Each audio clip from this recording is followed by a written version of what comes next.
in the universe. Now, so is it true that when we die as Christians, we go to heaven where God is and we will be with God for all eternity? Yes, that's absolutely true.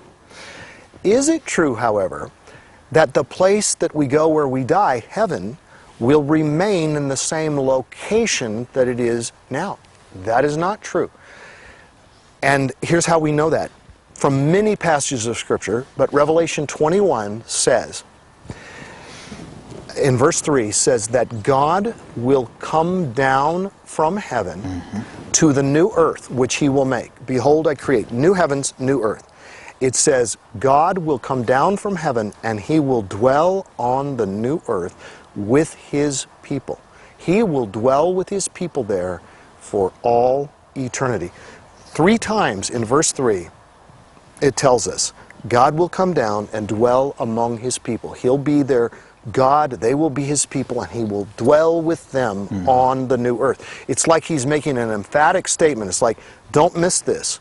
I'm going to bring heaven down to earth. And then it says, his throne shall be there. In chapter 22, it says, the throne of God and the throne of the Lamb, Jesus Christ, will be in the New Jerusalem, which is the capital city of the new earth, which is like the capital planet of the new universe. Right. And God is going to have his throne and his central dwelling place with his people on the new earth. What that means is God will bring heaven down to earth. So now, when people talk about, let's make a heaven on earth, of course, they're completely missing the point. We as people are not capable of bringing heaven to earth.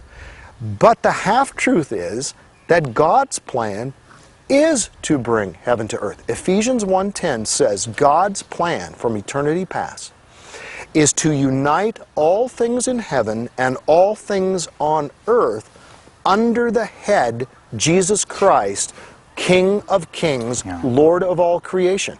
This is God's desire. And when he created the earth, he created us to have dominion over the earth. There was the first Adam, then there is the second Adam, who is also the last Adam that Romans speaks of, and that is Jesus Christ. He's the King of Kings, and he is going to rule over the new earth, and we'll rule over that under his lordship. So he's the King of Kings. We're kings ruling under him. Underneath his authority. Here's the magnificent thing that relates to your question, David, is Scripture does not teach that ultimately we will go to live forever in the dwelling place of God and angels. Scripture teaches that God himself will come down to live with us in our dwelling place. And think about the incarnation of Christ. The second member of the triune God has become a human being, and he will be a man forever. This is basic Christian doctrine. The incarnation didn't cease. He will be the God-man for all eternity. So the new earth will be the home not only of human beings, it'll be the home of God. God has become a man. Wow. And it blows you away when you think about it. I mean, it's just so powerful. Yes. It is. Yeah.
You know, we're talking about a new heaven and a new earth, and that's exciting. But what happens to this place? What happens to the old earth and the old heaven? Is it, I mean, just they disappear or what? Well, that's a great question. It's very interesting because in 2 Peter 3, we often read half of what it says without the other half. In 2 Peter 3, it talks about the destruction of this earth, the fire and the elements melting and the heat and all of that. Okay, that's part of it. Earlier in the chapter, it talks about how the world was destroyed once through the flood. Yes. But the earth continued to survive after destruction. The earth will be destroyed, just like our bodies will be destroyed. But then God will raise up the earth. He'll take those molecules, reassemble them, so that the new earth is the old earth made new. It's not an earth that never existed. It's a resurrected earth. We won't be people who never existed. We'll be resurrected people. You know, and so we'll be resurrected people living on a resurrected earth for all eternity. So, is the earth destroyed? Yes, but that's only part of the picture. Is it destroyed in totality? In a sense, yes, but is it destroyed in finality? Absolutely not. No more than our bodies are finally destroyed. They're destroyed only for a passing period of time, only for the present. Then they'll be raised for all eternity. Likewise, the earth, raised for all eternity.